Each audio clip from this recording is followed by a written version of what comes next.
ಏನು ಕೊಲೆ ನಡೆದಿತ್ತು ಆ ಕೊಲೆ ನಡೆದಂಥ BVB ಕಾಲೇಜ್ ಎದುರಿಗೆ ಸಾವಿರಾರು ವಿದ್ಯಾರ್ಥಿಗಳು ನೇಹಾಗೆ ಜಸ್ಟಿಸ್ ಸಿಗಬೇಕು, ನ್ಯಾಯ ಸಿಗಬೇಕು ಅನ್ನೋಂಥ ಒಂದು ಪ್ರತಿಭಟನೆಯನ್ನು ಹಮ್ಮಿಕೊಂಡಿದ್ದಾರೆ. ಏನು ನೇಹಾಳ ಏನು ಕೊಲೆ ನಡೆದಿದೆ, ಉತ್ತರ ಕರ್ನಾಟಕಕ್ಕೂ ಲವ್ ಜಿಹಾದ್ ಬಂತ ಅನ್ನುವಂಥ ಪ್ರಶ್ನೆ ಈಗ ಇಲ್ಲಿರುವಂಥ ಏನಂತಿದ್ರೆ ವಿದ್ಯಾರ್ಥಿಗಳು ಮಾಡ್ತಾ ಇದ್ದಾರೆ. ನಮ್ಮ ಜೊತೆ ಏನಂತಿದ್ರೆ ಸ್ವತಃ ಇಲ್ಲಿ ವಿದ್ಯಾರ್ಥಿ ಸಂಘಟನೆ ಮುಖಂಡರು ಇದ್ದಾರೆ. ಅವ್ರು ಏನು ಹೇಳ್ತಾರೆ ನೋಡೋಣ. ಯಾಕಂತ ಹೇಳಿದ್ರೆ ಅವರೇ ಏನಂತ ಹೇಳಿದ್ರೆ ಈಗ ಒಂದು ಜವಾಬ್ದಾರಿ ತೆಗೆದುಕೊಂಡು ಇವರು ಏನಂತಿದ್ರೆ ಪ್ರತಿಭಟನೆ ಮಾಡ್ತಾ ಇದ್ದಾರೆ. ಯಾರು ಆರೋಪಿ ಏನು ಫಯಾಜ್ ಇದ್ದಾನೆ ಅವನಿಗೆ ಒಂದು ಏನಂತ ಹೇಳಿದ್ರೆ ಒಂದು ಕಠಿಣ ಶಿಕ್ಷೆ ಕೊಡಬೇಕು ಅನ್ನೋ ಉದ್ದೇಶದಿಂದ ಇಲ್ಲಿ ಏನಂತ ಹೇಳಿದ್ರೆ ಪ್ರತಿಭಟನೆ ಮಾಡ್ತಾ ಇದ್ರು. ನಮ್ಮ ಜೊತೆ ಏನಂತಿದ್ರು ವಿದ್ಯಾರ್ಥಿ ಇದ್ದಾರೆ, ಏನು ಹೇಳ್ತಾರೆ ನೋಡೋಣ. ಏನಂತೀರಿ ಈ ಕೊಲೆ ನ್ಯಾಯನ ಅಂತೇಳಿ? ಯಾಕಂದ್ರೆ ನೇಹಾಗೆ ಇಷ್ಟು ಬರ್ಬರವಾಗಿ ಕೊಲೆ ಮಾಡಿದ್ರು, ಅವನಿಗೆ ಏನು ಕಠಿಣ ಶಿಕ್ಷೆ ಕೊಡಬೇಕು ಅಂತ. ನಮಸ್ತೆ. ಉತ್ತರ ಕರ್ನಾಟಕದ ಪ್ರತಿಷ್ಠಿತ ವಿದ್ಯಾಸಂಸ್ಥೆಯಾದ KLE ಕಾಲೇಜಿನಲ್ಲಿ ನಿನ್ನೆ ಹುಬ್ಬಳ್ಳಿಯ ನಿವಾಸಿಯಾದ ಶ್ರೀ ನೇಹಾ ಹಿರೇಮಠ ಅವರ ಬರ್ಬರವಾಗಿ ಅವರನ್ನು ಕೊಲೆ ಮಾಡಿದ್ದಾರೆ. ಈ ಸಂದರ್ಭದಲ್ಲಿ ಏನೆಂದರೆ ಲವ್ ಜಿಹಾದ್ ಜಿಹಾದಿ ಮನಸ್ಥಿತಿಯ ಯುವಕರು ಏನಿದ್ದಾರೆ ಇವರೆಲ್ಲರೂ ಈ ಉತ್ತರ ಕರ್ನಾಟಕದಲ್ಲಿ ಎಲ್ಲರೂ ಸಕ್ರಿಯರಾಗಿದ್ದಾರೆ.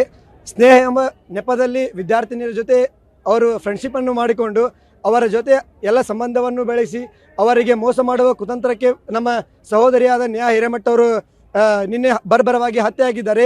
ಈ ಆರೋಪಿಗೆ ಕಠಿಣ ಕ್ರಮವನ್ನು ಕೇವಲ ಕಠಿಣ ಕ್ರಮ ಬಾಯಿ ಮಾತಿನಲ್ಲಿ ಹೇಳದೆ ಸಾಲಲಾರದೆ ಅವರಿಗೆ ಡಾಕ್ಟರ್ BR ಅಂಬೇಡ್ಕರ್ ಅವರ ಸಂವಿಧಾನದಲ್ಲಿ ಎನ್ಕೌಂಟರನ್ನು ಮಾಡಬೇಕೆಂದು ಈ ಧಾರವಾಡ ಹುಬ್ಬಳ್ಳಿಯಲ್ಲಿ ಸೇರಿರುವ ಈ ABVP ಅಂತ ಸೇರಿರುವ ಎಲ್ಲ ವಿದ್ಯಾರ್ಥಿಗಳು, ಸಾವಿರಾರು ವಿದ್ಯಾರ್ಥಿಗಳ ಸಮ್ಮುಖದಲ್ಲಿ ನಾವೆಲ್ಲರೂ ಅವನಿಗೆ ಎನ್ಕೌಂಟರ್ ಮಾಡಬೇಕೆಂದು ಈ ಪಬ್ಲಿಕ್ ಟಿವಿಯ ಮುಖಾಂತರ ನಾವೆಲ್ಲರೂ ವಿನಂತಿಸಿ ಮಾಡಿಕೊಳ್ತೇವೆ.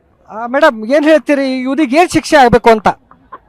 ಸರ್, ಶಿಕ್ಷೆ ಅನ್ನೋದಕ್ಕಿಂತ ಮುಂಚೆ ಕೇರಳದಲ್ಲಾಯ್ತು ಸುಮ್ನಾದ್ವಿ, ಅದಾದ್ಮೇಲೆ ಕಾಶ್ಮೀರಲ್ಲಾಯ್ತು ಅವಾಗ್ಲೂ ಸುಮ್ನಾದ್ವಿ. ಇವಾಗ ನಾವಿರೋ ಹುಬ್ಳಿ ಧಾರವಾಡಲ್ಲೇ ಆಗಿದೆ.